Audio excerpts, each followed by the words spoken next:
With Russian troops deployed in Crimea and the threat of war in Eastern Europe growing by the day, U.S. Secretary of State John Kerry condemned Russia's incursion.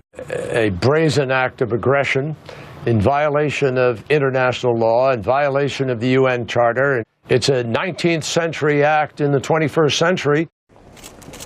The Secretary's words echoed those of NATO officials and major U.S. allies.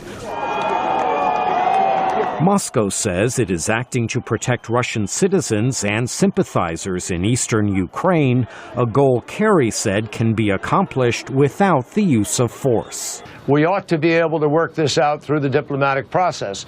If Russia chooses not to, there will be serious repercussions. The Secretary said all options are on the table to deal with the situation.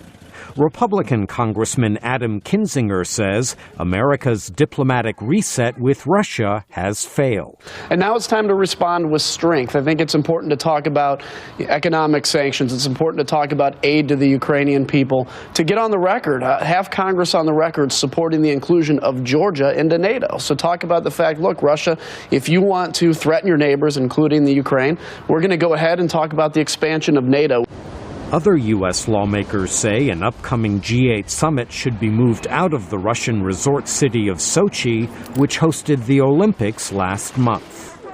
Far from de-escalating the crisis, Saturday's telephone conversation between President Barack Obama and Russian President Vladimir Putin may have underscored the limits of U.S. and NATO options in Ukraine, a country Moscow considers in its sphere of influence and whose embrace of the West Russia is determined to prevent.